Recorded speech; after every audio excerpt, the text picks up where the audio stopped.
The romance between Janguk and Mudok is growing. As Mudok successfully enters Songrim, Janguk confesses his feelings by telling her, "I missed you too." It's at this moment that Mudok realizes she has fallen in love with Janguk. So she tries to repress the emotion and says Janguk has been poisoned and she's the antidote. To spur Janguk along in his training, Mudok makes a bet with Gowon, causing Janguk to fight mage after mage, gauntlet style, to win back the yin-yang jade that made them a true couple. Which leads to some true comedy gold when Gowon and Janguk are drawn to each other, hearts fluttering Doki Doki style.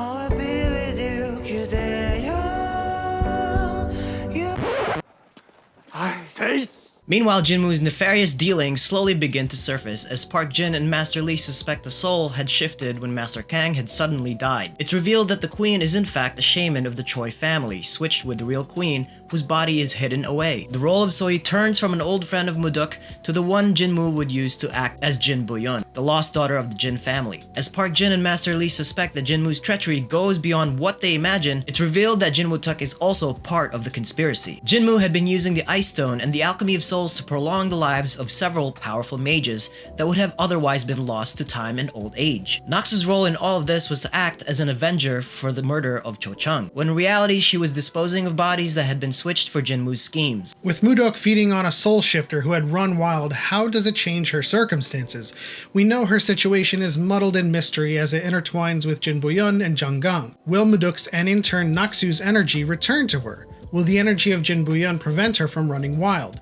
Only time will tell. What's up guys, welcome back to another video for Alchemy of Souls. We are getting deep and deep into the mythology of this story. Yes. So many things being unveiled. At first we thought that the story of Daeho had been clear from the beginning, but there is a family in there that has been wronged. Well, I wouldn't say wrong. When it was revealed that 200 years ago the Choi family was responsible for the creation of the soul ejectors, going back to when the queen or the supposed queen had said in the previous episode that she needs revenge for what has been done to the Choi family. Yes. It appears that because they had done that, So-gyung and Jin Soran had, I guess, excised them or excommunicated the Choi family. Yeah, I guess that family didn't learn their lesson, and they're doing it all over again by creating like the secret society of old mages who are supposedly supposed to die of old age, transferring their souls to younger bodies to live forever. Enter the immortality trope, right? Now we're heading into a realm where there's going to be this huge battle of like very powerful mages, and it seems like Songrim is weakening as we speak. It was really cool to also see Jinwoo and Park Jin, you know, go at it a little bit. Over honey biscuits. Over honey biscuits. And it was also really cool to see Chenbugwan and Songrim duke it out a little bit after they find out that Master Kang was actually a soul shifter.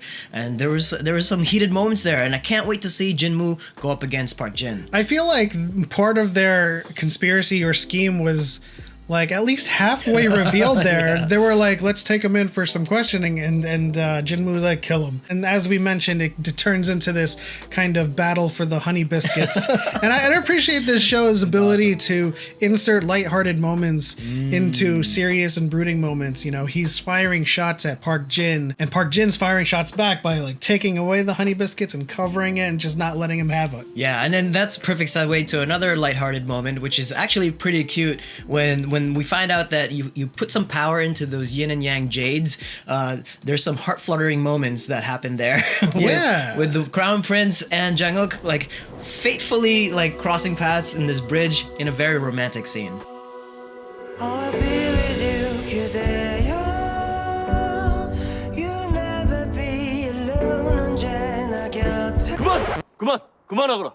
I just loved that scene so much. I mean, speaking of romances as well, Choyeon and Donggu are like making headway in their I actually like marriage. that. I actually think it was cool for Choyeon to kind of realize what's in front of her, and like, you know, I think that's a really good couple. And, you know, like, I hope that it's just like that's the end of it, because I really want to get to like the meats and potatoes of the story now. Like with Mudok, everyone is in love with Mudok, and you know, like rightfully shout out so, to Donggu for that. yeah. Oh my goodness. But moving on here, we got this gauntlet style tournament of heroes or tournament of mages for Janguk to win back the Jade Pendant. And you know, as he moves along, he keeps losing and losing, but he's powered powering up and he's leveling up at the same time. But also, she's using this opportunity for him to see the techniques and the spells that the other mages are using for him to learn. And now he's starting to Rasengan some energy into the palm of his hands. Cool. And so now the old friend of Mudok, Choi, is in a position to replace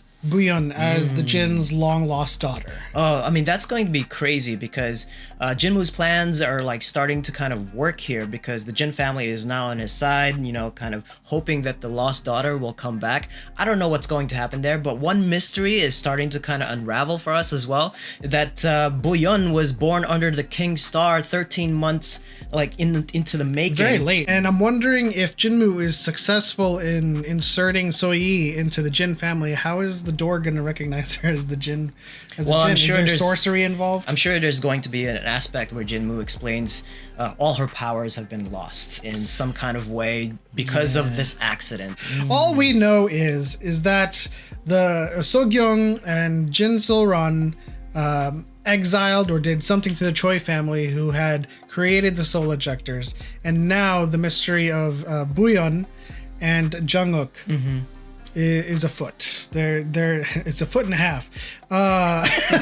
There's an agenda at play to take over the kingdom with Shaman Choi and Jinwoo, and the children of the King's Stars. Yes, are the answer. That takes us towards the end of the last episode, where it seemed like Mudok was about to die because of this eunuch who has gone wild, trying to prevent himself from becoming petrified. And it all kind of turns around where it seems like Naksu is absorbing his energy. Yeah, and I'm wondering what that's all about, because I think, I'm hoping that is Naksu / Buyeon getting some energy back. Ever since the soul shift happened, she has not been able to gather energy or do any of those abilities as a mage would do. And suddenly she is feeding on energy. Now, I don't know if it's just because she is a soul shifter or if it is something that Buyeon, hidden within the body of Naksu, or hidden within the body of Mudok, is enabling. I think she is safe, just being as a normal mage now. She's bled, she's been wounded this whole time, and the energy hasn't been seeping out and causing her to run wild. Although, part of that could be explained by the fact that she doesn't have energy and that body is very weak. Yes. Which also it goes back to me thinking that Buyeon's gates were closed by someone. And that's why she is just a frail and blind girl and doesn't remember a lot and only has a friend in Soyi. And maybe Jangang has something to do with that as well. I don't know. Man, Jangang, the mystery of Jangang, closes everybody's gates and then just leaves. So the mystery is what's gonna happen when he returns? What's his story? Wouldn't that be amazing if he shows up with Buyeon?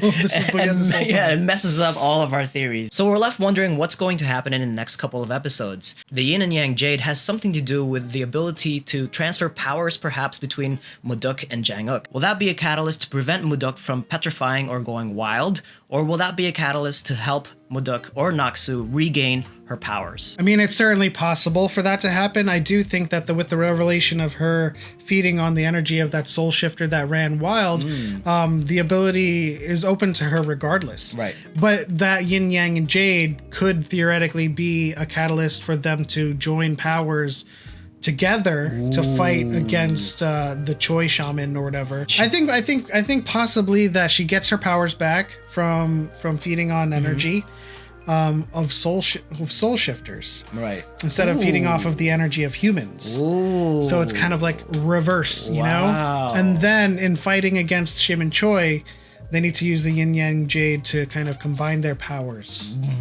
Oh, I can't wait. Well, what do you guys think? Leave it in the comment section below. Where do you think Jangang is, and where do you think this whole story of the King's Stars and the children born under it is going to go? Leave it in the comment section below. But if you enjoyed this video, please leave a like and subscribe and hit the bell icon for more Asian entertainment and K-pop reactions. But as always, this is where we're watching this Sunday. We'll see you guys next time.